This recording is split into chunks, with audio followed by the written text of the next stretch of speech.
Her birinizi Sevginin kanalında hoş gördük. Bugün sizinle çok lezzetli bir yemek paylaşacağım.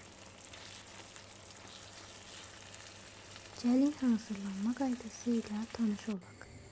Mən qoyun ətindən istifadə etdim. Qoyunun göy ətindən və quyruğundan istifadə edirəm. İlk öncə quyruğu tavaya tökürəm. İlk önce kuyrukları tavaya töküp zeyib odda saxlayıram. Daha sonra ise göy əti əlavə edirəm və yenə zeyib odda quyruğun yağının çıxmasını gözləyirəm.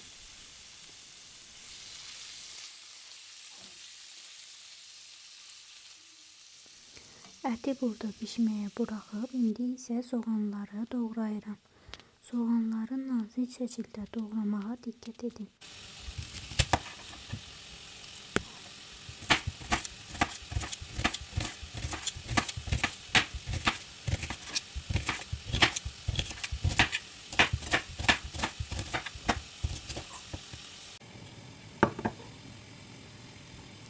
İndi isə kartofumuzu top şəklində doğrayıram.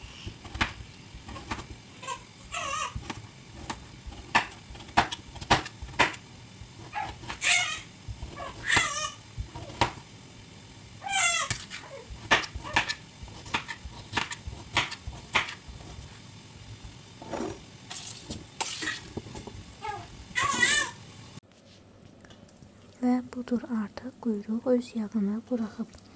İndi isə soğanı əlavə edəcəm.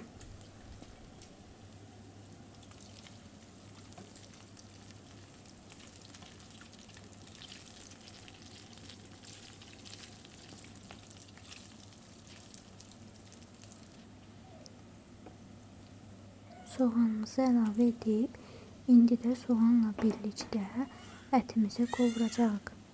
Soğan burada qovrulmağa davam etsin. Biz isə pomidorları doğrayaq. Pomidorları öncədən qabığını soyuruq. Daha sonra isə kub şəklində doğrayırıq.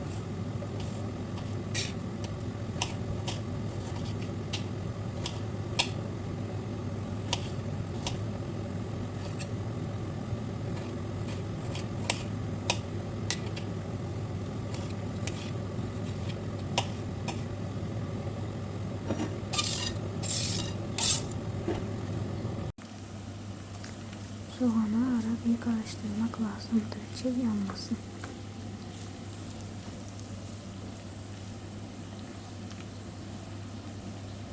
Üzerine tuz döküp yeniden kavururum.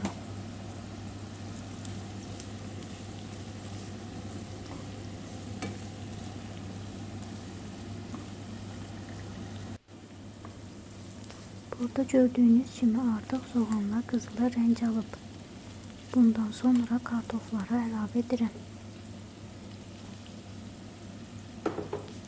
İndi isə kartoflarla birlikdə qovuracağım.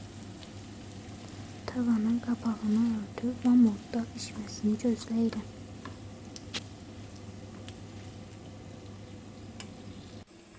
Ara bir qapağını açıb yenidən karıştırmaq lazımdır.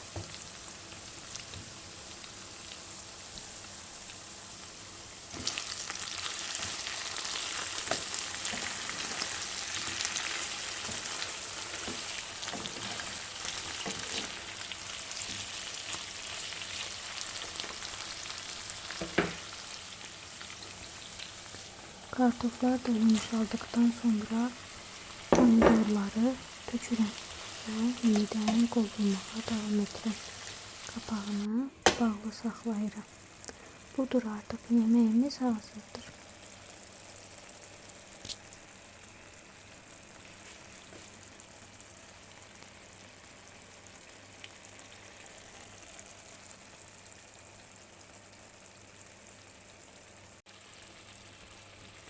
En sonunda kişniş əlavə edirik.